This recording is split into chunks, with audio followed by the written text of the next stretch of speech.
thank everybody for coming. We might have some more coming. The weather's not great tonight, unfortunately.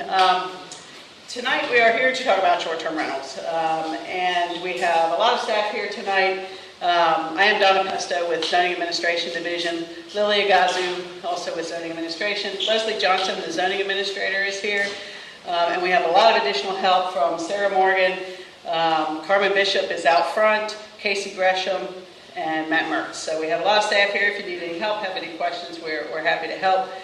We also have folks from Code Compliance and Tax Administration to help with questions in that sphere. So just briefly while we're here tonight, I wanted to give you a little bit of history about why it is we're working on this topic. In 2016, there were a number of bills introduced at the Virginia General Assembly that would have changed the state laws regarding short-term rentals. The bills ranged from preventing local jurisdictions from having any rules about short-term rentals to imposing fines of thousands of dollars on people who violated short-term rental regulations. They were a bit all over the place, and there was no consensus reached on many of the bills. So the General Assembly opted to study the matter until the next year's session. So in 2017, came up again. Again, a number of bills were introduced. There were many of them that consensus couldn't be reached on. But the one thing that did get adopted was that the General Assembly allows local jurisdictions to have a registry for short-term rentals. There really is no way of knowing what will come in the 2018 session. It could go any way. Things could get more restrictive. There could be anything introduced. So we see this as sort of a window of opportunity that if we wanted to have regulations, maybe we need to be moving out on it. And in recognition of that, the board asked us, zoning staff, to look at the zoning ordinance to determine what changes would have to be made if they want to use the registry that the state allows them to use. So essentially, we can't have a registration for a use that's not allowed. We would have to allow it somewhere if we're going to have this registry. So that's what we staff are doing. We're trying to write something for the board's consideration that would let them implement this registry, and we would create some rules around short-term rentals. We don't have a draft proposal yet. I suspect we will, when we present something to the board, we'll offer options, probably several options for them to consider. And as with any amendment, this is completely within the board's authority to decide whether to adopt this as a policy or not. We will simply be proposing options for them to consider, and that's why we're seeking public input. We need to know, to the greatest extent that we can, what people feel about this use. To that end, we conducted a survey over 7-8 weeks, I think. We had about 7,600 responses to it. And that's simply one of the tools that we're using. These community meetings is another. We did hear from a number of folks questioning the survey because it didn't contain a specific question that said, do you want it or don't you want it? Our charge is to write something that allows the board to implement the registry if they want. So we won't go to them and say, oh, nobody wants it, never mind. We need to propose something to them that would allow them to do it if that's what they choose to do. We don't have that decision-making ability.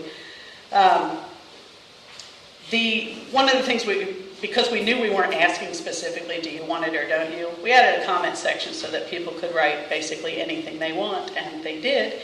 And we got a lot of comments, a lot of them, very much opposed, others very much in favor. So we did get a lot of comments. We also had questions that asked how many nights should somebody be allowed to rent. A lot of people put 0. So clearly we don't like these came across very strongly. We are working on categorizing all of that. Our survey just closed last week. Lily has some data about the survey, what the results are, that she's going to tell you about here in a minute.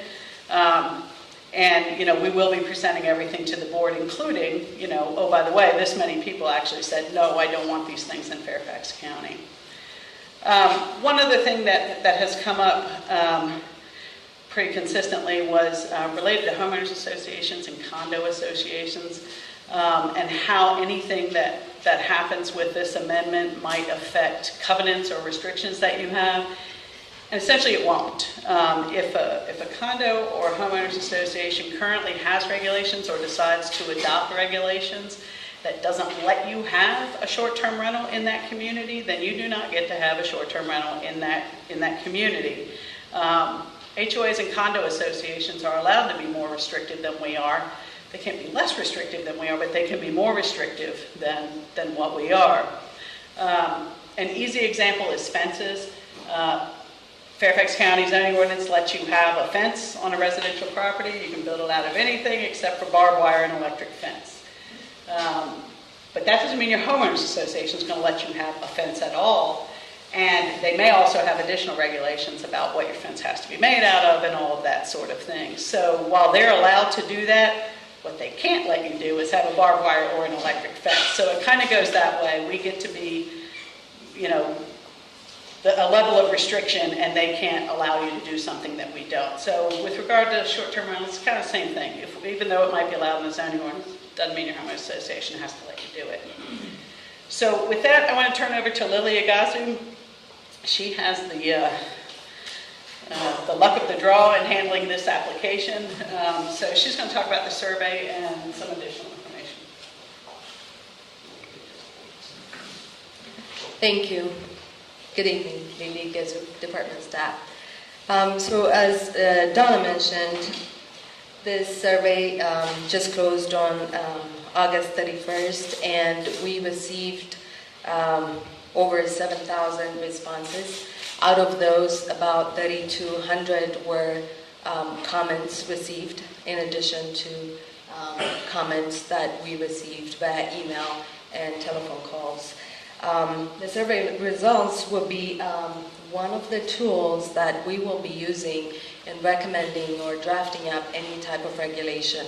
It helps us identify the concerns and issues that residents of Fairfax County have and what needs to be addressed in any type of regulation if one were to be adopted. I wanted to mention that we have received comments that the survey allows people to take multiple surveys.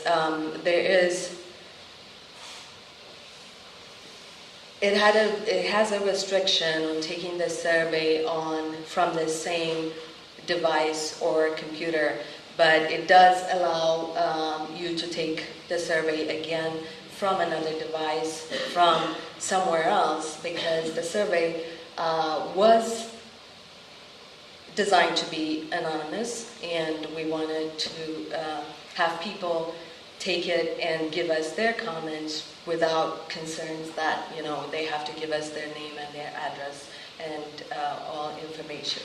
However, in reviewing the results, and especially the open-ended question at the end where asked for any additional comments, in reviewing that, we didn't get a sense that there was any influence from industry that may have swayed the survey one way or the other.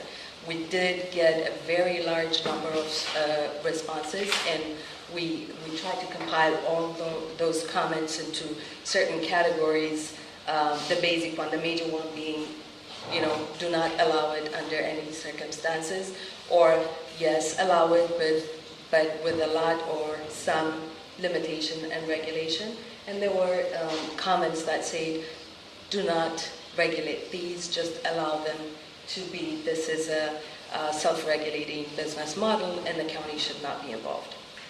But having said that, again, the survey is one of the tools we'll be using to come up with a draft regulation.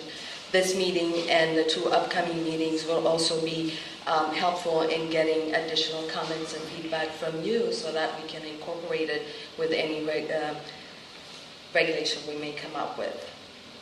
So the first question asked surveyors to identify themselves as Fairfax County homeowners, renters, non-resident but tourism-related business owner, or non-resident. The overwhelming majority responded as homeowners, and you can see the percentages on the screen. Hopefully you're able to see it on the side screen for the people sitting in the back. Um, the survey then followed up and asked those who identified as homeowners to give us their zip code. And as you can see, responses were received from almost all zip codes. This map shows the response rate with an overlay of the different magisterial districts identified. And the highest number of the survey were received towards the south part of the county, but we did get responses from all over the county. The survey also asked in what type of home one lived, and the majority response was in a single-family residential home. The next question asked if the survey takers were aware of short-term rentals operating in their neighborhoods. Most people responded that they were not aware, followed by I don't know if there is or not. Question number 5 asked if there should be a limit on the number of adult guests per bedroom. Majority of respondents stated yes, and a range of numbers from 0 to whatever the building code would allow were provided. The majority of responders actually selected 2 adults per bedroom, or there were some that said 1 family per bedroom. The question also asked if different rooms should be rented to different groups within the same house and during the same time period. Most people say no, it shouldn't be allowed. To the question if the operators should be present, approximately 39% say yes, the operator should always be there, and approximately 50% say no. When asked if the nights a dwelling should be rented with the homeowner present should be limited, approximately 40% or 39% said yes, and about 49% said no. The suggested number of days ranged again from one day per year to 365, but most of the responders gave us the numbers that range from 30, 45, 90 days, or 15 days per week, 2 weekends per year.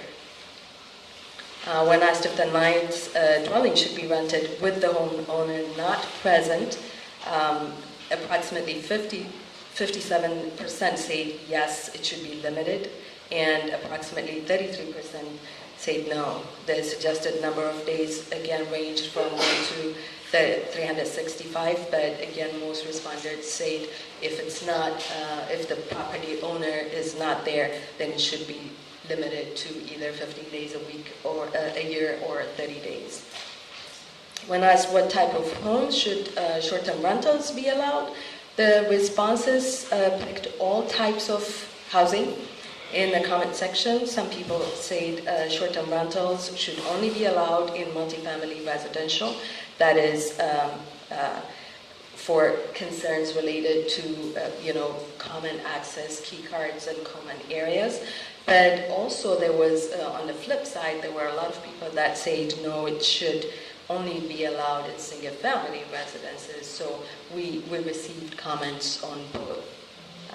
The survey also asked if the survey taker has used short-term rental, and approximately 40% of the respondents said yes, and approximately 60% said no, they haven't. And the last question was the open-ended one, and we received over 3,000 comments that addressed all the possible concerns that you see outlined on the boards as you came in. We compiled these comments into 3 major categories, as I mentioned at the beginning. No, don't allow them. Yes, allow them with some restriction, or stay out of our business. It should not be regulated.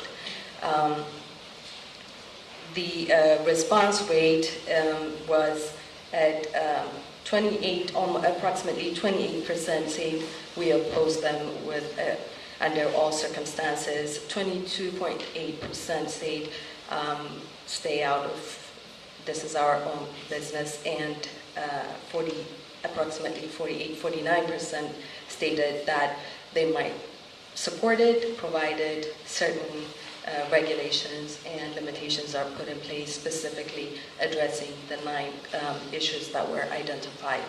And This concludes the presentation, but at this point, what we would like to do is bring up at least the 4 most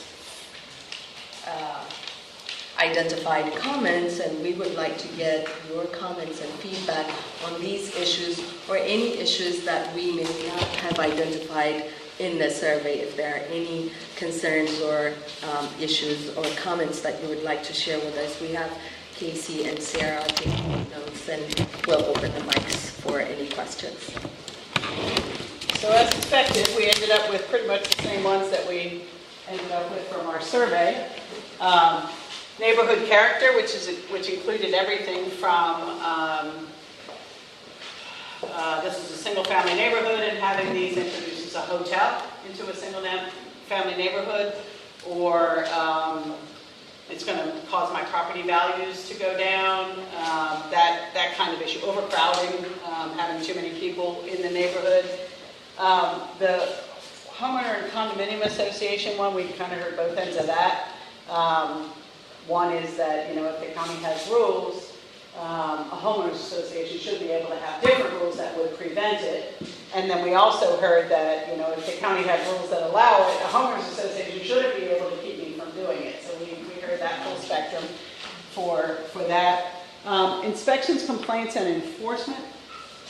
That was a lot of multiple concerns on the inspection side. Many people thought that these units should have to be inspected. They should have to have a safety inspection. You should have to meet all the code requirements for, a public accommodation. People talked about fire extinguishers and, carbon monoxide detectors and marked exits, things along those lines. On the complaints and enforcements, there was a lot of concerns raised about how the county is going to enforce any regulations that we put in place. How will we know? If we set a limit of 45 days, how do we know when they've done 46 days? So there was a bit of that concern under that. And then taxes, income, and revenue, that was also a bit all over the place. We had people say we're only doing this so we can collect tax dollars. We had people say, this is a business and you ought to be collecting tax dollars. We had people say that this is a way for them to afford their home because they can make some additional revenue. It's their home, they ought to be able to do what they want.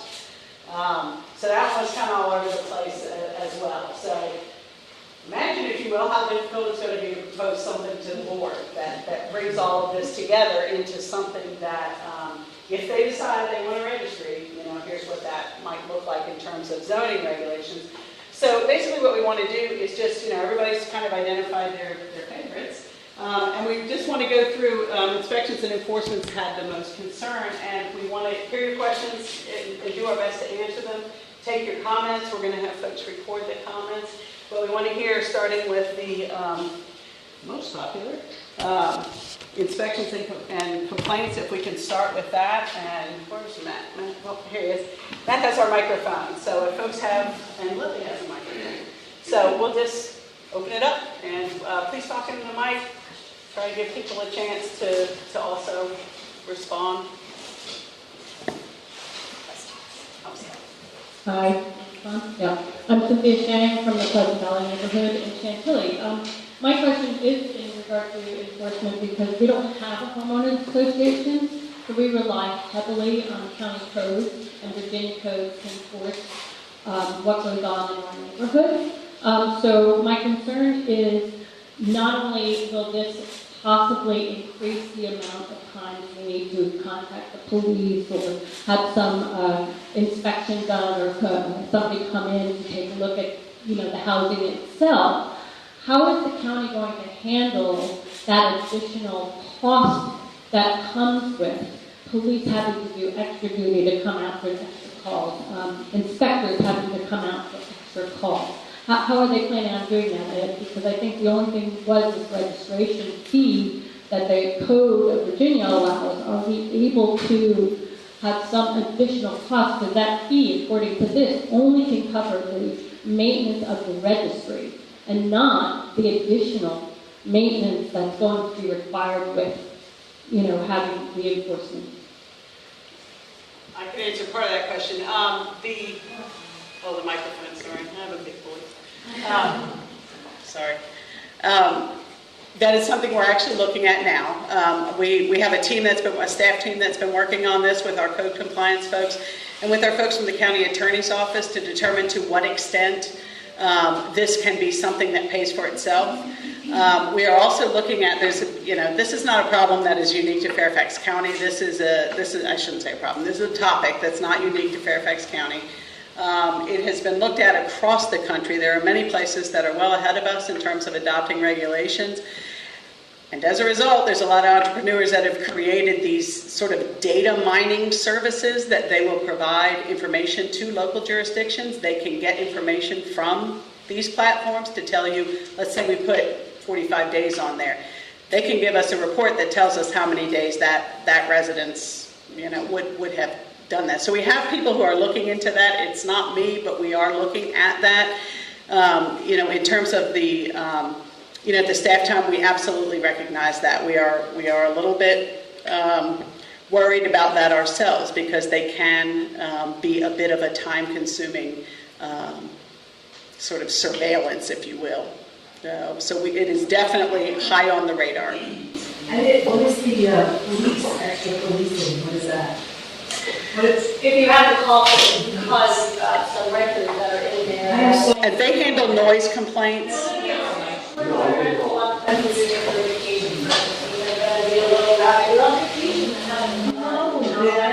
You don't know how it works. Well, that's not the culture at all. Well, let's have one person speak at a time, and you can respond. We'll give you the mic next. Well, I can tell you from our experience now, the things that have been of concern is folks who have hosted events, primarily around events where parking inappropriately in places that we aren't supposed to park, or parking and blocking somebody's driveway or mailbox. That's been raised as a concern, and then there have been noise complaints, and that would be a couple of cases that may involve a police presence.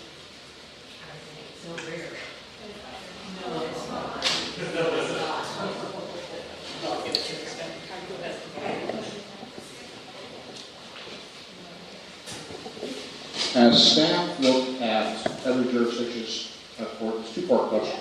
As staff looked at Prince William County, Loudoun County, City of Alexandria, and as staff looked at areas like Bristol, Virginia, where they have the racetrack and so forth down there, and same thing in Richmond, have they looked at those? Because I know down there in some places, some companies have rented a whole house for a week. Has staff looked at those two areas? Two-part question. So staff has, when we first started this research, what we did was look at other jurisdictions that have already adopted regulation throughout the nation and also within Virginia. We looked at existing regulations as well as proposed regulations, those jurisdictions that were going through the process just like we were, and looked at what issues they have identified and tried to look at what might be applicable to our jurisdiction. Now, we looked at San Francisco, but everything that's happening in San Francisco may not be applicable to Fairfax County. The same with City of Santa Monica. Can you speak a little closer to the microphone, please? Right, okay. So we have looked at a lot of jurisdictions and what they have in place.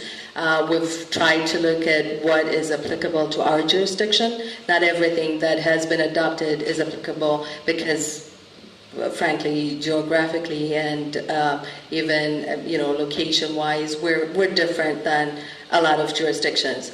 We're also working with a multi-jurisdictional group that includes Loudoun County, Alexandria City, Arlington County, although they have adopted their regulation back in December of 2016, and some counties from the Tidewater area, and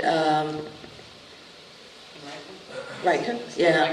So we have this multi-jurisdictional group that meets once a month and is trying to look at issues that may be applicable to all these jurisdictions, and we're trying to help out each other with coming up with a draft regulation. Okay, one more thing to teach you for that. World Police and Fire Games. It was projected that there would not be enough hotel space in Fairfax County. and then we're going to see it win the National Capital Region. Turns out, World Police Car Games turned out to be a flop because of the dollar at the time. It could become international. Our dollar hit a lot of people there. But one thing we have in the county that I've seen is like George Mason University, the graduation time. It seems to me that Airbnb, turnkey, equivalent would bring in more dollars to the region, not tax dollars, but your meals when you go out, your gasoline, that kind of deal. It seems to me that it is a long-term thing that we get, not just taxing us that want to do this, but the other revenue that comes from it. That revenue, it's proven fact from the whole county's figures, that those who did come in for World Police and Fire Games, revenue from restaurants went through the roof and other services. That part actually succeeded what the county expectation was. So when you present this to the board staff, I'd appreciate it if you would look back at the county's own numbers that are in a different body. Thank you. The same thing applies to inaugurations and things like that. We do have events in our area that bring large numbers of people here. Large numbers of people here, and that is on the taxes, income, and revenue thing. That's what a lot of people mention, that this is a big plus for tourism in this county, and that it should be invited and welcomed here. So absolutely. Hi, my name is Nathan. I'm a private citizen, but I work closely with my HOA's parking committee.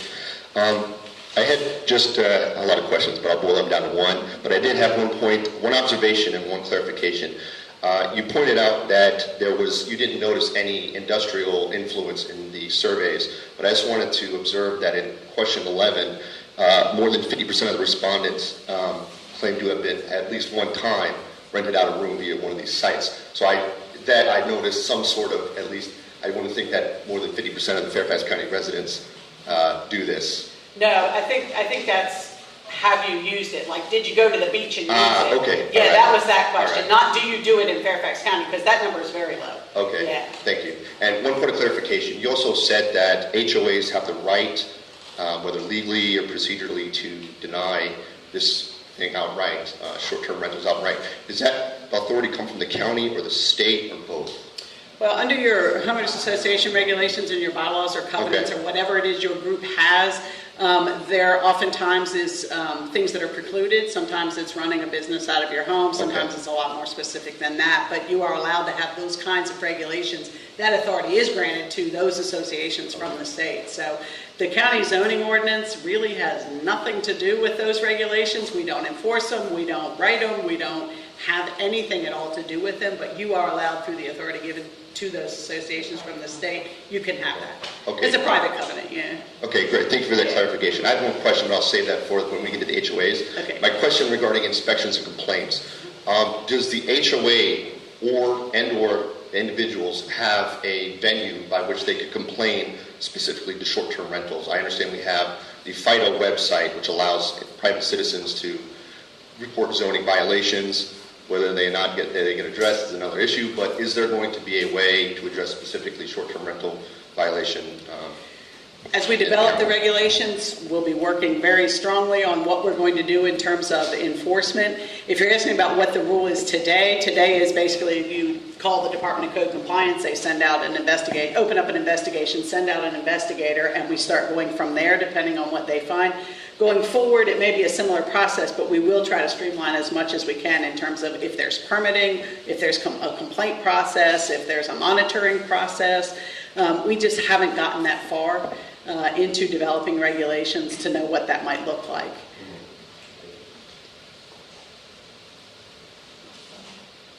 You all decide, whoever.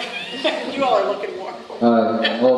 I hear people, talking about complaints and stuff like that, and I want everybody to know that I have a single-family house in Alexandria. It's a 3-bedroom house, and I've been doing short-term rentals through Airbnb for the last year, and I have to tell everybody that the guests that stay in my home have been better than my renters. Okay? They've kept my house cleaner than my renters. And the reason why, just so some people may not understand this, but it's all about reviews. You know, the people that stay at my house, they're going to review, and it's going to go online, and people are going to basically say, hey, this was a great house, it was very clean, the location was great, there was lots of restaurants, there was grocery stores that were close by, the metro was close by, it was a great house. And then the host, me, I review those people also, and I also go online, and I let those people know that, hey, those people were great guests, they kept my house very, very clean, and I highly recommend them as guests for the future. So other people that are hosting see the reviews, and they know that, hey, these people were good people, I'm going to go ahead and rent my house out to them. But in the year that I have done this, I have never had an issue, and it's been really, really good for me and my family. And I just hope you guys don't put restrictions on it that make it difficult for me to continue doing it. Are you living there with them? I don't live in that. I do not live in a house. And if you take that to come in Craigslist, I would do that. You know, there's websites that go have Right. there's a lot of ways to also rent through without having. We know what you're doing. Right. No, yeah. But yeah, I just do Airbnb though myself, just because I've been, did good. And I haven't done Craigslist because I am kind of nervous about something like that, because you don't review, So I'm only going to do something like that where I can read other people's reviews to make sure that they're stand-up people. Thank you. If we could keep it one at a time. Yeah, my name's Don Hinman. I live in a Montebello condo in Mount Vernon district, and I previously lived in a 40 townhome HOA. And to your point there, it is important for HOAs to take a hard look at this, and we had a 6-month minimum rental policy, and the law would allow that, but I think there is a distinction here, and that is that it has to be in your covenants. If your covenants, the word is silent, do not give you the explicit authority to limit rental length, you may not have that power, and you need to look at that. If it is quote silent on that, you'll probably need to see if you have enough support in the HOA to amend your documents, which is not an easy process. You often need 75 to 90% approval, that kind of thing. But just warning to HOAs, look at your documents, see if you have a minimal. The way to prevent a short-term rental is to have a 6-month or 1-year minimum rental period. Look carefully to see if you have that authority. I have two questions. Do you have any data on the complaints? So, for example, police complaints or noise complaints, comparing short-term renters with long-term renters and owner-occupants? I don't think we have the comparison, but Charles Fitzhugh is here. He's from our Department of Code Compliance. They're the folks who get to handle the complaints that come in.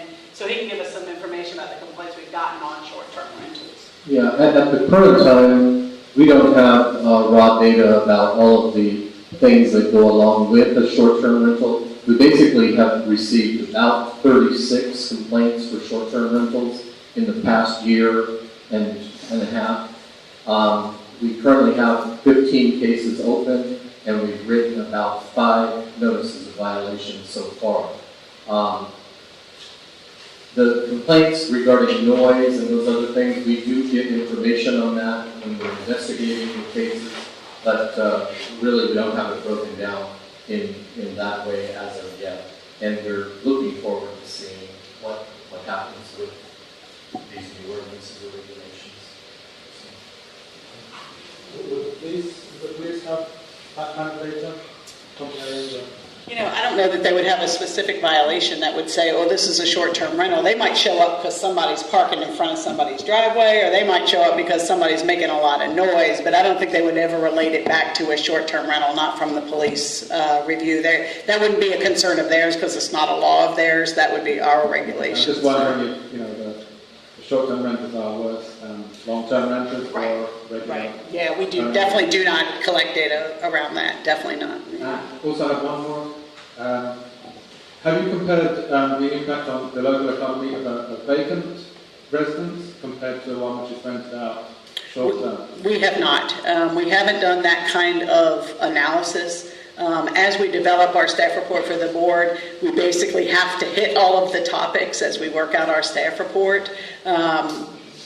Certainly economic impact is a number of things that people have brought up, tourism and all of that, related activities. So that may very well be something we will be looking into as we move forward with this.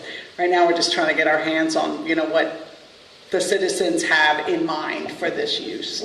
I would think a vacant property would have less economic activity associated with it. I would suspect that is true, yes. Yeah. Can I just answer your question with regard to noise? Leslie Johnson, the zoning administrator, we adopted a new noise ordinance that went into effect in 2016, and we told the board we would come back to them in 18 months. We're in the process right now of putting a memorandum to the board together, kind of, talking about the types of noise complaints that we've heard about, what some of the issues were. So that will be given to the board, and we can make that available, and we'll probably post it on our website. I can tell you that those complaints are probably animal noise, is what we've been getting a lot of the complaints. Yes, and with regard to noise enforcement, Department of Code compliance will go out pretty much during the day, and the police department will respond to calls in the evening and after hours. Our zoning ordinance, or our noise ordinance, talks about after 10 o'clock, it's a plainly audible standard, so that if you're in your house and you can hear your neighbors and the music, the noise, and you can discern exactly where it's coming from, then that is a violation of the noise ordinance. The police typically go in, when somebody calls in, they'll go in for one time and say, we got a complaint, you need to turn it down. Second time, they go back, they'll have a warning. Third time, they can issue a summons. So we're working with the police department on that, and we're getting numbers as to what kinds, but as Donna said, they don't quite break it down, whether it's a party. They're not going to know whether They don't care why, they just care. Right. They're not going to know whether it's a short-term rental, or, they may know that they ask who owns the property if you're there or what have you. But usually, when they go out the first time, things will tend to settle down. It's the recurrence, that we've been dealing with. We have one now where it's a private hall in a residential area. They're renting out the hall, and we're getting repeated complaints about the noise because of that usage, and we're looking at that. So those are the kinds of things, when it's the recurring nature, that we can kind of tackle a little bit easier. So do we have any more on inspections, complaints, and enforcement? Okay. Just want to clarify on the complaints. The complaints are by address. So if you call in 5, 6, 7 times on the same rental, short-term rental, that's going to show as one. You'll be all combined in one, because do it by address. So put a little stock in some of these data that's being put out there. In particular, at the state level, when we went up there to work with state issues, trying to get to the local level, that was usually business. Well, nobody's complaining. Well, as a neighbor, I'm not going to immediately run the police. I'm not going to immediately call FIDO. I'm going to try to work with my neighbor. Just be aware that when they report the statistics, you might complain 10 times in the same house. It'll show us one. That's not correct. That's good. That's the way it's set up. And on enforcement, when they do enforcement, they do send out, you can take pictures, you can take notes, you can do all that you want to, they will not take it. They have to have a person come out. And if it's on the weekend, they have to have special permission granted for the work those hours to come out on the weekend, which, as somebody pointed out, when people are coming in town, they're usually on vacation, the rest of us are going to be working, and that's when those things start happening. So there are a lot of issues here, and even though you may not have any plans, you should talk to your neighbors, have the neighbors complain. You know the neighbors' feelings, a lot of times people don't. So there's a lot of issues here that data doesn't necessarily cover. If you haven't lived with one of these cautious. Can you just clarify for me when you said if all the time is only considered one complaint? Does that mean if 10 of my neighbors call, it's only one complaint, or is that if I specifically call? The way the code compliance department is situated or set up now is that we do everything by address. So Not my address, but the address that The he address is laying is on. called it, wherever you're complaining. That's right. So if we get 10 calls, we have typically one case, and it will show that we've received the 10 calls, who to call back, other information. But typically, it's considered one case that we're currently working or vetting or investigating. Yeah. For a while.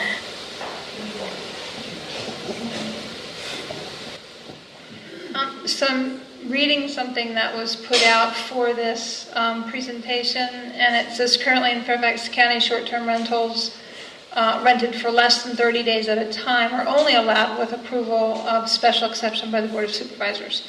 So how does an Airbnb advertise in Fairfax County for the daily rentals? Where's the enforcement there? Who actually enforces it, and why is it not being enforced on a daily basis?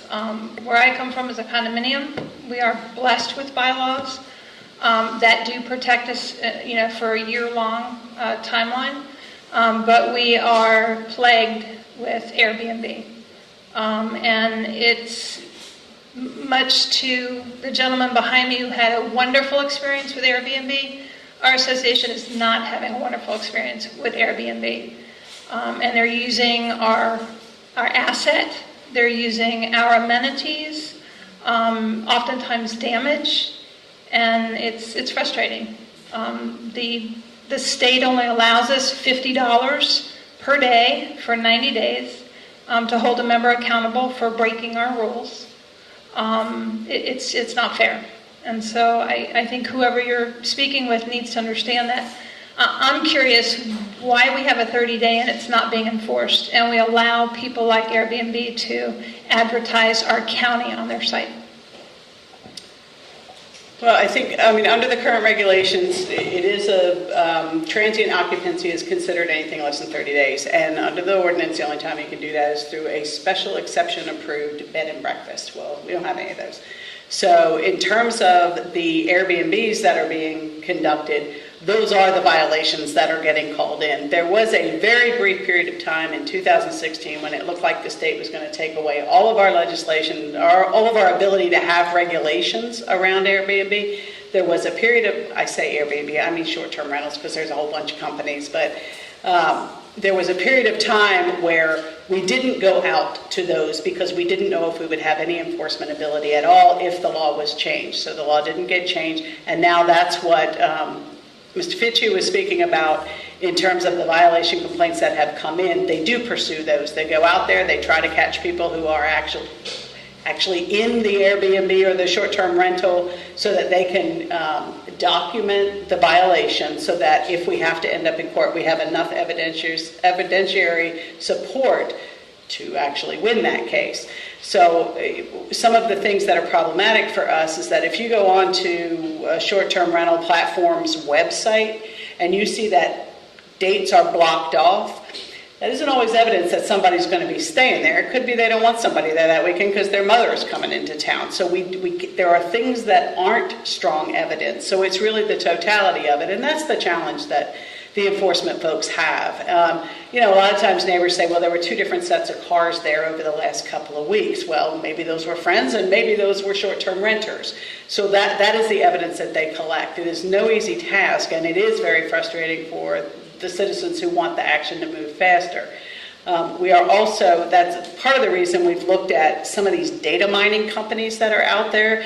They can get information for us that we can't get, and that's something that we're looking at as we move forward with this. We would like to be able to propose to the board that, if we're going to have regulations, let's have some monitoring and make sure people are all doing the right thing. So we are continuing to look at that, and we are hoping that the enforcement, if the board adopts regulations, becomes something that is more a matter of routine than the agony they've struggled with thus far. Hi, I'm John. I'm the Code Compliance Chair in Mason District Council. I've been the Code Compliance Chair here about 3 or 4 years, and I've come to the conclusion that the Department of Code Compliance is a sham organization. They only are open about 20% of the time. They're not open on weekends. They don't answer calls. falls on weekends or holidays. They just do enough code compliance to pretend to be a code compliance, to be a legitimate agency.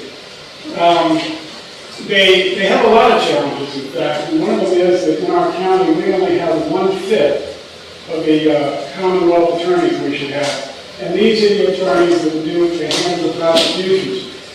We have lots and lots of county attorneys, but they represent the board of supervisors, and they very often are hostile to people filing complaints.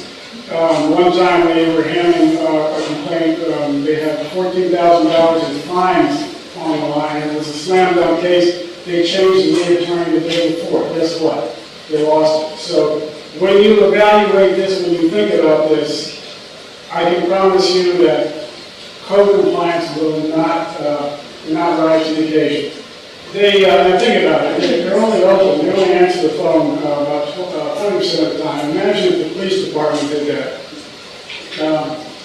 If you have any questions, we do have on our website, Mason District Council, we have a number of videos on this SDRs. I'd be glad to answer any questions.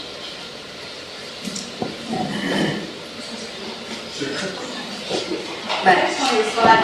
My name is Megan Lee. I work for the Department of Compliance, and I am a supervisor. And we do go out and actively investigate these cases. I do approve overtime for the weekends. So when we know that there is some time, we don't always work every weekend because it's a matter of money. But when we do need to work on the weekend, we are out there working on the weekends. I approve the overtime. So I just want to get that straight. You call our department, we will call you back. We'll do our very best to try to call you back in a couple of days. If you leave me a message, I will call you back. So I just want to make that clear, that we do respond to our citizens.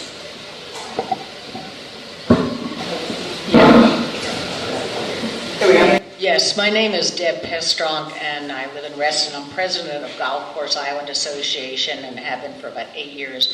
I'm not here strictly in that position, but I will speak to it because we have addressed this at our own board meetings. I think, number one, there are a couple of different issues. Single-family homes may face different problems, be they less or more, than a community of townhomes. We're a community of 180 townhomes. I do know that we have over 22% of our homes are individually rented by the owners, which is allowed. And I can tell you that 95% of the problems we have in our community, be they with littering, loitering, blocking cars, damaging property, are from renters. It has been nonstop for all the years I've been there. Number three, there is a real problem in the insurance industry, and the insurance companies have really looked askew and askance at homeowner associations, and in the terms of even filing complaints or trying to get reimbursed if there's a problem. Personally, my fear is for the board is that, our liability insurance could, frankly, disappear, as well as other insurances. So I think all those are problems. Then the other aspect that really concerns me is safety. I think that I happen to be a realtor, and I'm just throwing that out just anecdotally, is that 60-70% of homes I go into do not have carbon monoxide, and they do not have smoke detectors, and or they haven't been inspected, and you'll frequently find gas leaks, etc. So, gas fireplaces, are a big problem with wood burning. So the safety aspect of having short-term renters really scares the heck out of me, frankly. And I think that's really got to be looked at quite seriously. And lastly, individuals who rent their homes need to know they must tell their insurance companies, because their insurance company will not cover a loss if it is caused by a short-term renter. And so that's another difficulty that we have.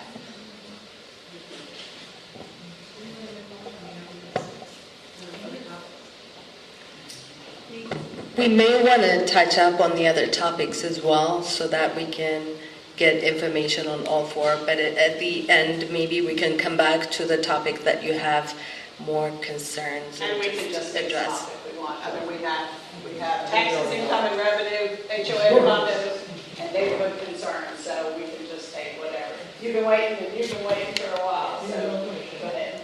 My question is actually pretty general. It's not specific to these categories.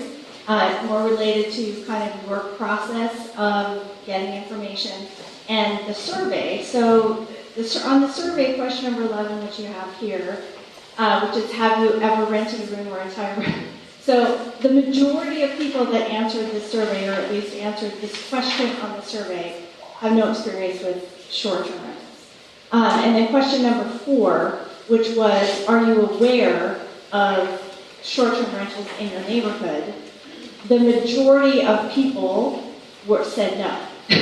Said no or don't, right? So my question is that when you are evaluating this survey, are you taking into account the fact that it seems, from my perspective, not a statistician, but that the majority of people who answered the survey don't know what they're talking about? So, and we've heard some opinions in this room for people who similarly don't have the experience to know, and there are other people on both sides here in the room who have the experience. So I'm just wondering if you take that in consideration as you're drafting and how that all works. We definitely will take all of that into consideration, but we're also looking at, the response to, are you aware of any short-term rentals in your neighborhood? Could mean, are you having problems with short-term rentals, or, are you having short-term rentals happening, but you are not experiencing any problems? We wanted to get those types of information and feedback from the community. And the response definitely will take into consideration that maybe they didn't know anything about short-term rentals, but if it were to be permitted, what concerns do you have? What do you foresee as being a problem for you? That's the issue. That is exactly the issue, is you're asking people, what problems do you foresee? So you're asking people, what problems do you foresee? And they're just like, it's their fear in their head, or like what they think is going to happen. Or they think that there's going to be more crime, or they think that it's going to be noisier because they're vacationers or whatever. And people who run short-term rentals, can give you feedback. People who in their condo can give you feedback on, yes, actually there is more damage. Or people who have short-term rentals and have had great experiences can say, well, that's really not a concern at all. You see what I mean? Yeah, and I think when we designed the survey, our original survey had a lot more questions, and we were advised that a multi-question survey does not get a good response.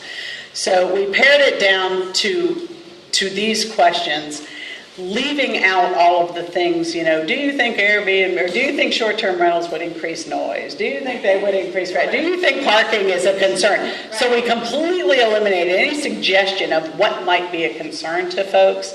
And we had that last question to say, hey, freeform, tell us whatever you want. And that's where we got all of this data from that freeform question. In looking at the other jurisdictions, as Lily mentioned, she has looked at dozens and dozens and dozens of other people's regulations, and I can tell you there is some very consistent data out there. There are many of the jurisdictions have adopted a requirement that you have to have smoke detectors, you have to have a fire extinguisher in the unit, you have to have markings for how to get out. So there are things that we've already seen as we've looked at what other people have done. And our intent wasn't to try to identify groups of people to answer the questions. We know that people who have never used an Airbnb, would never use an Airbnb, have no idea what it's about. They probably answered the survey because it came to them. But there are also people who do know a lot about it. Either they're hosts, or they use it every time they travel, or they have a problem in their community and they want us to know about that. So we cast a wide net in hopes that we would get everything. So while we have the raw data for each individual questions, a lot of times the answers are in the combinations of how did they answer 4 and 12 and 2? What does that look like, to try to paint a bigger picture? So that's kind of, it's not perfect. We recognize that it's imperfect, but it's what do we have? 1 million, I don't know how many people we have, 1,000,004 or whatever it is. I mean, it's a big county that we need to reflect. So You are next. You Yeah, have so, been all the time. hi, thank you. My name is Christy Harris, and I'm a private citizen as well as an Airbnb host. And so I kind of have some questions / comments, and so just bear with me here because it'll probably touch on all this. I get it, you're going to propose some legislation to the board. And so, in looking at these results, and similar to what these two ladies said, seems to be kind of an even split with this information. Now, you're going to propose something, and you said you're meeting with this consensus group from other local counties, and Arlington has proposed something, which I don't know what they've done, but it just seems like there's some serious differences between a single-family home and a condo townhouse HOA situation. So I hope in the proposing of legislation, that's clearly separated, as well as I'm going to give my own little speech here about I've had a similar experience as that gentleman over there with good guests, as well as my neighbors who I've informed that I am doing this in our neighborhood because we are not under an HOA, have all been supportive and they're aware of the situation and have had no sort of complaints. I understand that might be an anomaly for certain neighborhoods, but I think that should also be, everyone's not having a problem with this. Everyone's not having a problem with this. So I don't know how you guys are going to propose this legislation because you're going to piss off about half of the residents of the county. So like I said, it was comments, questions. That's pretty much how it works. So here with that group meeting, you're meeting with the other Loudoun County and Alexander City, how long is this going to go on and what kind of consensus are you guys coming to? Well, I don't think we're looking for consensus because what happens in Fairfax and works well for Fairfax is not what's happening and working well for Arlington that's already adopted regulations. They're very open to it. They don't have they have very limited restrictions. They encourage it, they want it, all of that. They kind of are a little bit hands-off in some regard. I don't know that's, our data doesn't necessarily indicate that, that's about to go off. Our data doesn't indicate that everybody wants hands-off. People would like there to be some limits around it. So that's probably what we'll propose. So our group is a multi-jurisdictional group because when the state code changed, that applies to every jurisdiction in the state. So for all of us who didn't have regulations on the books already, there's, I don't know how many total are represented. There's, probably 7 or 8 at least, plus the Virginia Municipal League, the Virginia Association of Counties. So there's all these umbrella organizations as well. We're trying to share information and share, what we've learned from this. What we do is probably not going to be the same as what everybody else does, except for maybe Loudoun. They tend to copy our stuff. And what did Arlington do? Arlington adopted, you know more about Arlington. Arlington adopted short-term rental as home occupation. They called it homestay. And the requirement to participate is that you establish residency in that dwelling unit. And residency is 180 days calendar year. If you live for that many days in that unit, it's your residence. And they do allow both homeowners and renters to participate as well. And they have a certain number of days that you can rent it without being there, but most of the days you rent it, you have to be there. You have to be present. Hi, my name's Alex. I'm a townhome owner here and a former Airbnb user, pretty proficiently from when it started. So a bit of a unique perspective. I'm basically the only one in my peer group, which is pretty well off, that's able to afford a house around here. I graduated from Herndon High in 2007. So my real question is what are we going to do to, it's already hard to afford a house around here, especially if you don't already have that capital invested from the previous couple of years as property values have gone up. So what is Airbnb and other short-term rental services have had a pretty well-documented effect on the cost of living in areas where they're very prolific, as well as the diversity statistics, both economically and racially, where they're very prolific. Is there any looking into the different studies that have been done and making sure that won't happen here? And I will say on an unrelated note, the cohabitation that Arlington has is a great way to do it, but most jurisdictions don't do that. And it sort of becomes, as someone who's rented an Airbnb before, about 30 to 40% of the Airbnbs that I had before I stopped using it were actually just companies that were using it to get around taxes and regulation. It generally was not people. It's like. I would like to respond to that just a little bit. I mean, we have gone to the Board of Supervisors initially with just an overview. And I would say that for most of the board members, they recognize that we're in a sharing economy. And I think they recognize that there are people that want to do this. They also recognize that this can have an impact on neighborhoods and neighborhood character. And I think that we are going to provide options. You know, I think just from what we're hearing, you know, Arlington says you have to be a principal resident 181 days. You know, San Francisco says you have to be at 275 days. So, I mean, so the question becomes, where do we want to be, where does the board want to be on that continuum? And I think, you know, that we will probably take a fairly conservative approach going forward. I mean, we're going to provide options. One option is for the board to not adopt anything, and that is an option that they have. I don't know that that's realistic. One, you could argue that if we do put some rules and regulations under current zoning ordinance for a home occupation, it gives code enforcement and county staff the ability to go to do routine inspections at with reasonable notice. So it gives us that entryway into it if some things are a problem. So, I mean, that's what we're looking. We're trying to balance, you know, balance the what we heard tonight, which, you know, we have both ends of the spectrum being represented here.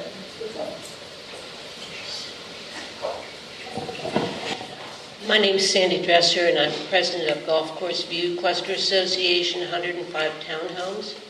And I lived for 8 months with an Airbnb 2 doors down from me. And I filed a complaint with Reston Association, and I filed a complaint with the zoning administration. Both groups came through for me, and she now rents no less than 30 days at a time, which works fine for me. The problems, and I won't even get into the board financial, the insurance, the public safety, except to say that it is, if you live in a townhouse community and you face your neighbors across a parking lot and you share the parking lot and you share the sidewalks, it is scary as can be to take your dog out and walk across the parking lot at 11:30 and have a car come slamming in with an Uber U on it, dropping somebody off. It is equally frightening to meet a total stranger in front of your house who just stands there, you know? And these were the people who came for 2 days, 3 days, whatever.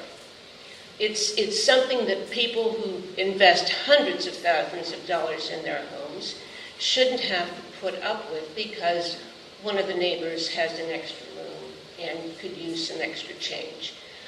I can't speak I can speak to condominiums. I've been there, and I've been in this homeowners association for 28 years.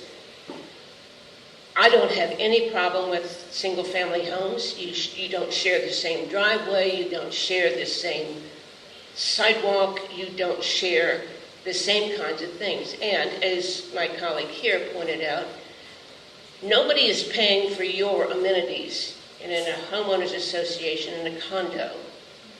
Your neighbors are making your neighborhood look good, be safe, be maintained, so that the host can get all these freebies, which is just, you know, not the American way as far as I'm concerned. Anyway, I just wanted to say that there are significant differences between people who share common space as a necessity and a geographic fact, and those who live in single-family homes and maybe with large lots. I just think that the county needs to keep in mind the quality of life in our very close-knit homeowner association communities.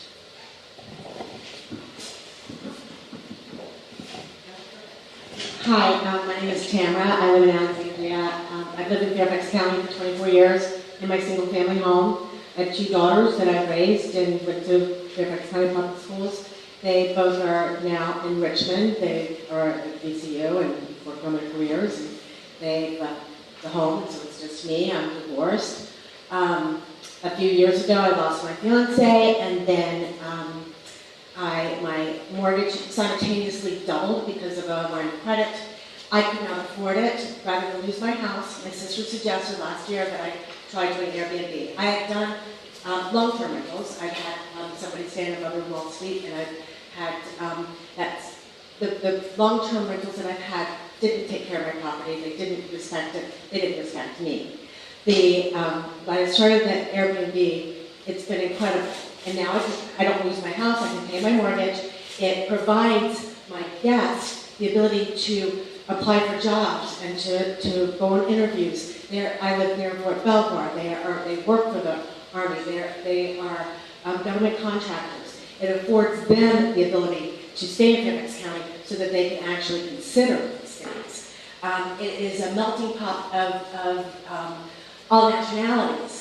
And so my concern is regulating, like when you say, if you couldn't have more than one room. So I have 2 rooms and this little mother-in-law suite. That's what pays my mortgage. If I was limited on that, I wouldn't be able to cover it, and I would have to move. And I love Fairfax County, and I want to stay for a long time. It's a wonderful thing. Also, as a single woman, I feel very safe. I've never had to call the police for any reason. The police were called at my neighbors across the street for a graduation party just the other day. When my daughters were teenagers in high school, there was a lot more noise, and a lot more cars, and a lot more activity than there is from any of my respectable, amazing guests. So, thank you. And you live in a house with us? I live in my house, yes.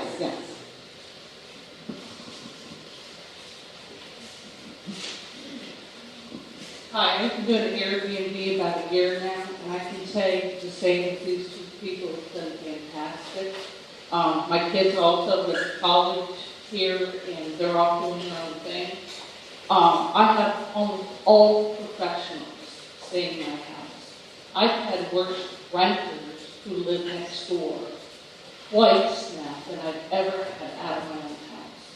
And I think people need to know more about Airbnb because I don't have people screeching up to my driveway.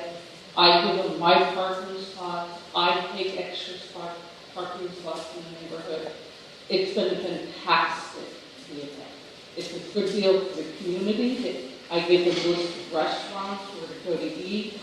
I put little fridges in their rooms so they can have whatever they want to eat and drink in their room. I've never had an incident in over a year with the guests that I've had.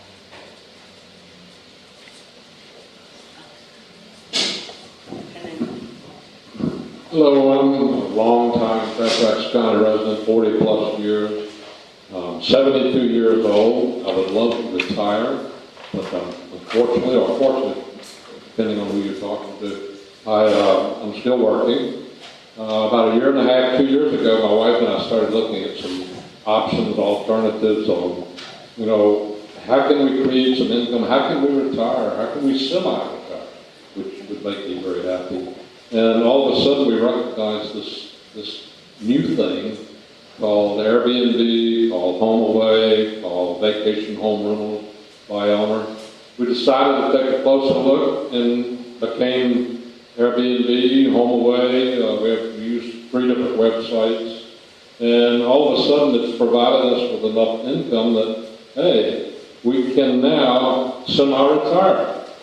And it's been great. I own a single-family home. There's no issue with parking. I live on a dead-end cul-de-sac. It's been great. But on the flip side of that, there's a very, very costly thing for people visiting our area. Our home is large enough to comfortably accommodate 10 people with numbers of beds to do likewise. Folks tell us we have some wonderful, wonderful people that stay with us from all walks of life, from California to Maine to Florida to the UK.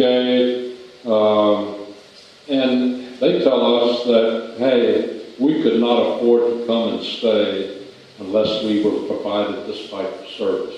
And they're just very grateful for that. And like the person said earlier, the types of people that we have been wonderful. We have a big chalkboard on the side of our kitchen, and folks leave these very affectionate notes about how kind we were and how great the accommodations are. So there are some extremely very positive sides of this home rental that really need to be considered. Thank you. Yes. Hello. Okay. Nathan again. So I just kind of want to come back to the homeowner issue. First off, I wanted to say thanks to everybody who gave their opinion so far. I'm going to be reporting back to my HOA, and there's a lot of good input on both sides, so I appreciate that, as well as the guys who did the survey. But when it comes to homeowners, the way our homeowner association is we have about 300 townhomes and about 200 detached homes. So we've got a mix that we've got to make both sides kind of happy. Assuming that we wouldn't be able to change the covenants, because we tried to do that years ago, and that is futile, that it does go through and then change the covenants doesn't work, how would we go about addressing whether or not a townhouse versus a detached home would be addressed to allowed or disallowed? Because the way I look at it right now is we do have some sort of input or authority when it comes to daycares. Daycares, as we understand it, there's a procedure that a petitioner has to go through to say, I would like to open up a daycare. I have to petition on my HOA. On a side note, sometimes that doesn't always happen. Sometimes we'll see that yellow sign out in front of the yard the day before the court hearing, and we find out, oh, they submitted the paperwork saying that you guys said it was okay. No, we didn't. So my question is there going to be some sort of department or process similar to the daycare's situation that's going to facilitate this sort of, can this person do it in the HOA versus this person who cannot? Thank you. If we establish something that creates a special permit or a special exception process in order for this to occur, there will be that big yellow sign on the front lawn. There will be at least one public hearing, and two, if it's a special exception, there'll be notices sent out to all the adjacent property owners. A homeowners association would get notice that way. So if the regulations end up requiring some sort of approval from either the Board of Zoning Appeals or the Board of Supervisors, then absolutely that's where that big yellow sign and everything comes from. If there is a by right option, then it's a by right option. Basically, there is something that we would allow people to do without having to get anybody else's permission. So, I mean, that's still, I know you mentioned that the homeowners association covenants or the bylaws or whatever are difficult to change. You know, if you can change them, that would still preclude that. That would be a way to preclude that. But if we allow it by right, then there wouldn't be a public process for people to go. If I can just clarify as to why I'm bringing that up, it's because our townhomes do not have sufficient parking to allow a daycare operation. On any of our streets, we have 1.2 to 1.8 spots per house. You can already understand we have a problem right now. Oh, yeah. So that's why we, by default, disallow any petitions for daycares to go through. Have they gotten through? Yes, they have. We've addressed them. It's like hard to do that. We won't find out about a detached home doing it sometimes. Sometimes they'll do it the right way. We'll find out. We don't necessarily want to deny it. And the reason why I'm clarifying is because I'm coming here with open mind that this might work. It might be something we can facilitate work with. We have work with daycares. So I just wanted to put that out there as possibly something to look at when it comes to how to deal with HOAs and proceed. Yeah, and actually we were a little surprised at the low number on the parking one, because that was kind of a higher number from the survey. A lot of people mentioned parking, particularly with regard to townhouses, which seem to be about the worst parked areas in the county, followed by multifamily and then single family. So yeah, there definitely are challenges where parking is limited, especially if you're that low.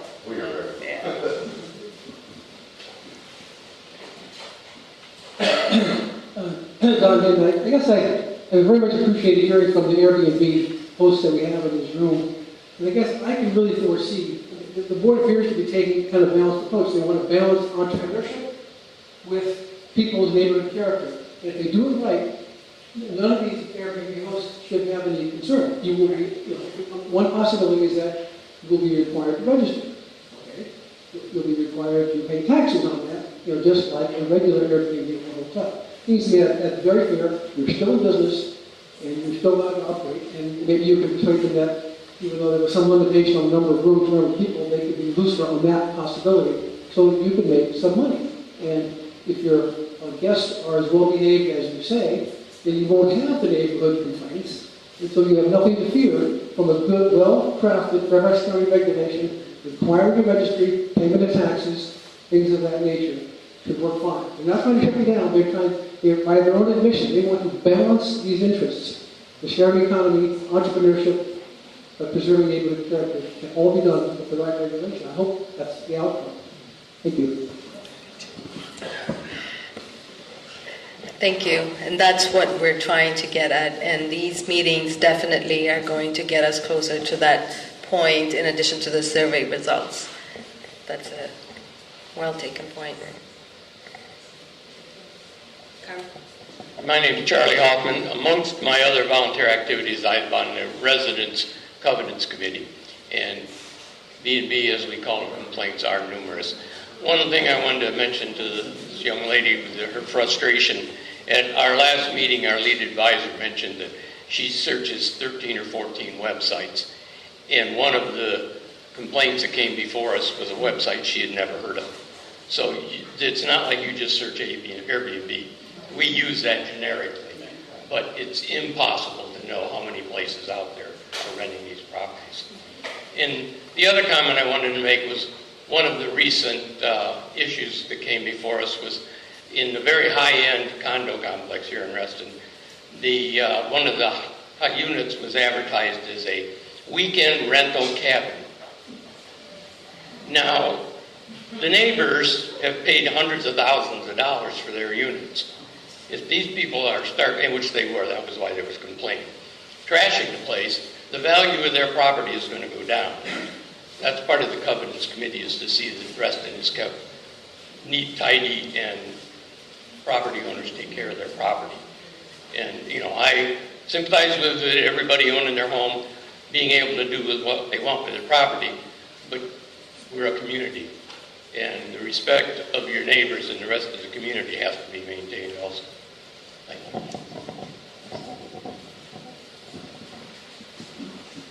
Thank you. Yeah, it was brought to my attention. I'm not an attorney. I have a legal question. The Virginia Supreme Court ruled in Scott v. Walker that for a residence there was no legal difference between a single night and a long-term rental. Are there any attorneys on the staff who are aware of this? This occurred in 2008. Definitely not here tonight, but we will bring that up we will make a note of which case that is, and we will bring it up to our attorneys we do have a team that's working with us that does involve folks from the county attorney's office, but nobody here tonight is an attorney from staff. Yeah, just check it out. Scott v. Walker. Okay, from 2008? 2008, wasn't it? Yeah. My other remark, just quickly, is that inspections, here's my real concern.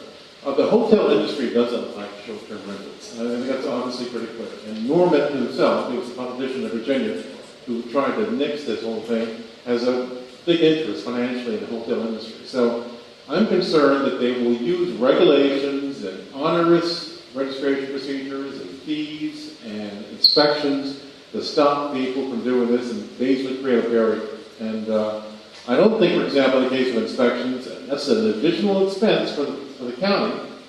And things like Airbnb are already self-regulating. If someone comes into a house as an Airbnb host and finds it rat-infested or that it's unclean, in no time at all, they're shut down just within that system. So crowdsourcing is probably a more efficient way to find out what's working and what's not, as opposed to having people come in your house, because every house here probably has a code violation. I know, I've seen this happen. If you look closely enough, there's something that you didn't do. And they just use it against you. So I would say we should rethink that.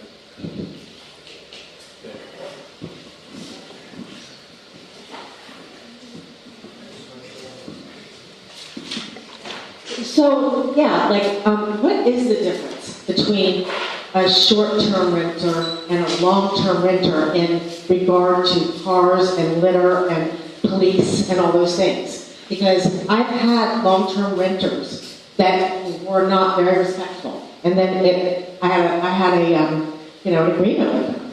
But it was not always that easy to get rid of them. If I have somebody from Airbnb, they're extremely respectful. And so a lot of times they don't even have cars, they're tourists, and so they take the metro and they walk across the street to the grocery store and to the local restaurants and all those sorts of things. They are more respectful than some long-term. So that's just, I don't know what that difference is, why there is, some sort of discrepancy. But that's certainly the spectrum that we heard. Obviously zoning can't regulate people's behavior. You can have people who own their house who behave badly. You can have people who rent their house long-term who behave badly. And you can have somebody in a short-term rental who behaves badly. They can also behave very well. So there's no opportunity to use that to define, a person's behavior. Parking has come up multiple times because the county has different parking rates for different types of units. A lot of it's more related to the way that parking is provided. When you have a single-family detached house, your parking is provided on-site, on your house, you're in charge of it. Those are your parking places. That's not the case in townhouse developments all the time. Sometimes some of them have garages, but the common parking spaces. And with multifamily, a lot of times it's in structures. So there are some differences there in terms of how many parking spaces are assigned to that unit.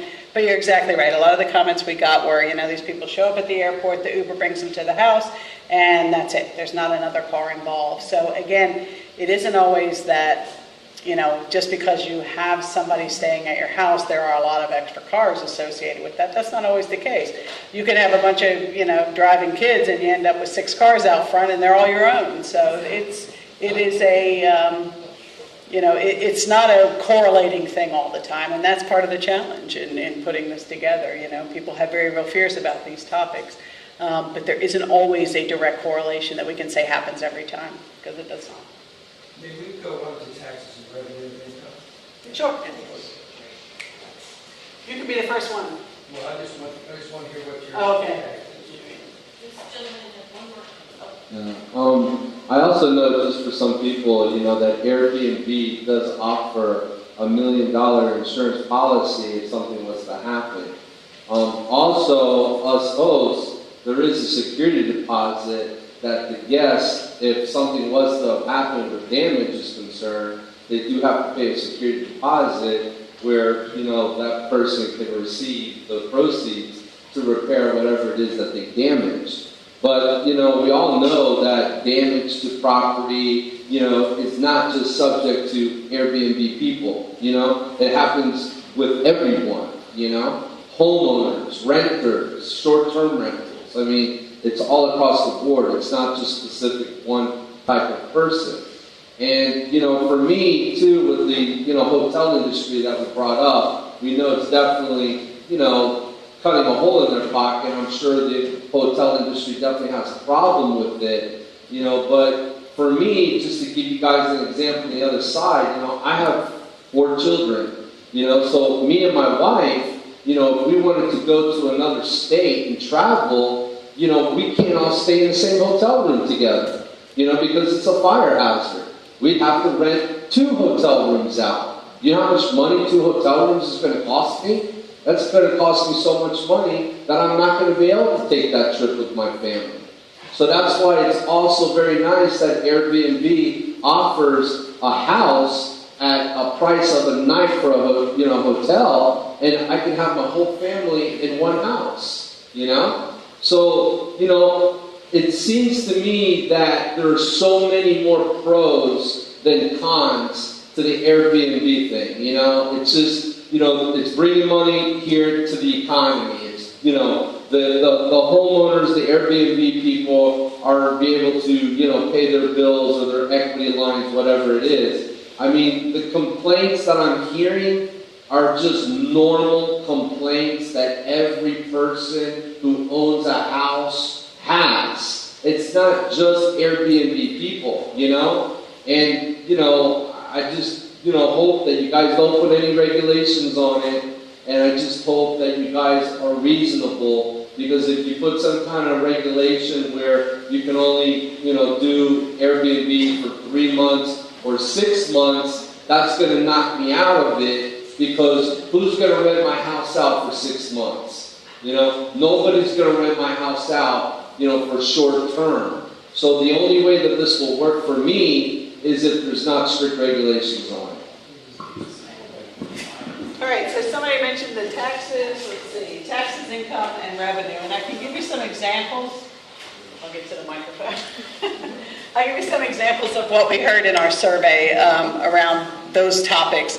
A number of them were, don't put any regulations in place, you're just trying to tax us, we shouldn't have to pay taxes. So there was that side of it. Other folks said this is a commercial business. They should have to pay taxes on the transient occupancy as well as income.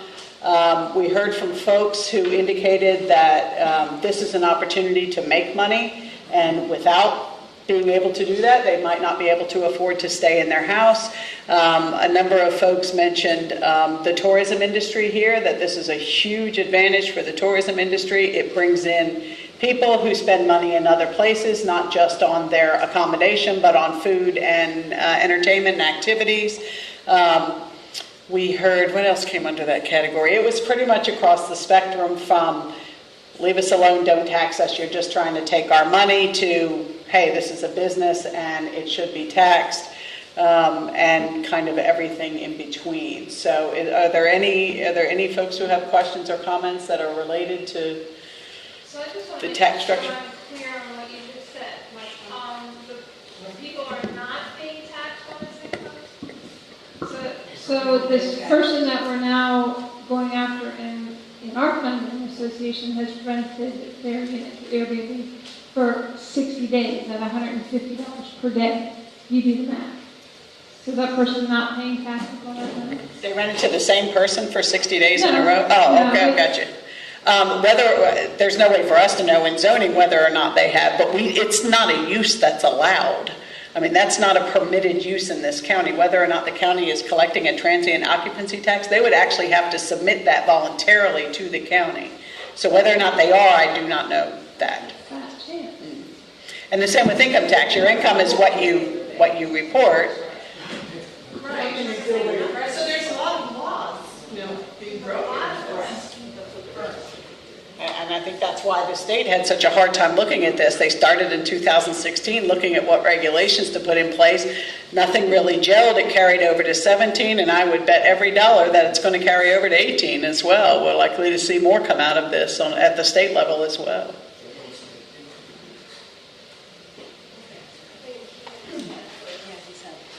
My only comment on the whole discussion of what we just had is I really hope that the county,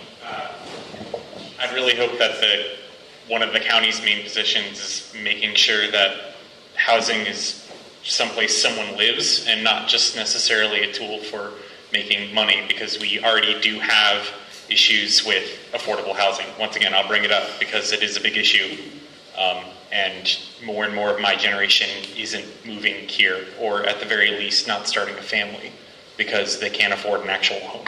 And we absolutely heard that in our survey, that if we are going to allow short-term rentals, it ought to be somebody's home, and they ought to live there. It ought to be their permanent home, and they ought to live there. And then there was some variation about whether or not they actually had to be there when the rental was occurring, but certainly that was a widespread opinion that it ought to be conducted and lived in by a primary occupant and not by, X corporation from some other place. We did hear that, yeah, absolutely. Just as a question of interest, although I think I know the answer, this is Oh, sorry. Okay. Just as a question of interest, because it seems to me that this situation is somewhat similar to, frankly, the introduction of food trucks and their impact on the restaurant industry, and also Uber or Lyft or any of the car hire services. And I think my question is this, not whether you think it's right or wrong, because obviously we have a somewhat divided, and thank God we still live in a country where we maybe can express our opinion. The question is, though, are those industries subject to any Fairfax County regulations specifically? The platform industries? Right. For instance, food trucks. Are there any specific regulations? Yes, absolutely. Food trucks definitely are. They're subject to health department regulations, consumer affairs regulations for a vendor, I think, is the permit, solicitation. Yeah, and then zoning regulations. So yes, they definitely are. Right. And what about, for instance, the car hire services, Uber, Lyft, etc.? The ordinance allows you to have a commercial vehicle, so I suppose if you're an Uber person and you drive just a regular car and you have your little you on your car, then that could be considered a commercial vehicle and would be allowed at a residence under that. You couldn't have a fleet, certainly, that wouldn't be permitted, but yeah, some of those would be allowed as a commercial vehicle parked at a home. Okay, thank you. We just amended our definition of commercial vehicle, and we did, because right now previously commercial vehicles were defined by weight, and now what we've done is we define them by, I don't have it in front of me, but length. Indicators that it's being used for commercial purposes, like, it's a dump truck, it's those kinds of things. So we allowed for, if someone were using their personal vehicle as an Uber, as long as it just had a small decal on it, we would not count that as a commercial vehicle. So we're almost out of time. We got time for 2 more? Is there something new? Yeah. If you have not spoken, raise your hand. Yeah, absolutely. Absolutely, I'm sorry. I'm an owner-occupied host. I don't fall under the jurisdiction of Fairfax County because I live in the town of Herndon, so I'm under different regulations. I have had nothing but positive experience as an Airbnb host. My neighbors' right to safe enjoyment of their own homes is paramount. If any of my guests ever jeopardize that, they would be out in a second flat. No problem. So I absolutely understand concerns that people might have, but again, going back to comments that were made earlier, how do you determine, I've lived in a community where long-term renters were problematic, okay? So we don't have, these issues, you can't distinguish between a long-term and a short-term renter or a full-time occupied homeowner for that matter. But I pay state taxes on my earnings. I pay federal taxes on my earnings. I am willing to pay county taxes on my earnings to a fair extent. I don't want the county, sabotaging my ability to earn money, but obviously, I will pay taxes. I will render unto Caesar what belongs to Caesar with no problem. Okay? So I would like the county to, when considering regulations for determining whether, how we should proceed with short-term rentals, please consider the differences between homeowners like me who live in our homes and we are right there to monitor behavior and will do something about it immediately if it gets out of control. Compared with people like this gentleman was saying here, who might be just companies that own a bunch of rental properties all over and are just using platforms like Airbnb just to make money. For me, all the money that we take in goes immediately back into the house. It improves our home outside visually for our neighbors. We've improved our landscaping. We've been able to re-roof our house. We've been able to put new windows in our home. It's been a great opportunity for us, and I would like the county to consider that, there are good people who rent and good people who host. Thank you. Oh, and for the record, Farmers Group does insure my home for short-term rentals.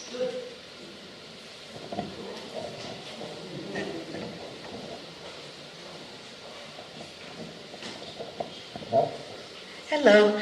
I have rented Airbnb places in New York whenever I visit my sister because it's $300 to have a hotel in the city. And then about 2 years ago, I have a home. I own it. It's a townhouse. I have an extra room, really nice room. I have a beautiful house. And some friends of mine have have tried it, and I just wanted to express another really positive experience. I feel like I'm not at all abusive. Airbnb has helped me put on, their system enables you to add whatever kind of security you want. For instance, when my adult son was gone, I didn't want any single men to stay there. And they're like, you live there, that's fine, you won't be accused of discrimination. So, but I have people who have come back who stayed with me. We've met people from all over the world who've come to stay. So it's just been a really great experience. I've had a lot of extra expenses for my son medically, and so again, it's not a ton of money, but it really, really helps every month. So I really don't want to see restrictions on the number of days the year we can do it. I should say I'm always home. It would never happen when I'm not home. And it's just one room, 2 guests max, so. All right, well, we're getting the boot from this building at 9 o'clock, so we are out of time. We do have 2 other meetings on the September 13th at South County and September 25th, which will be in the McLean Government Center.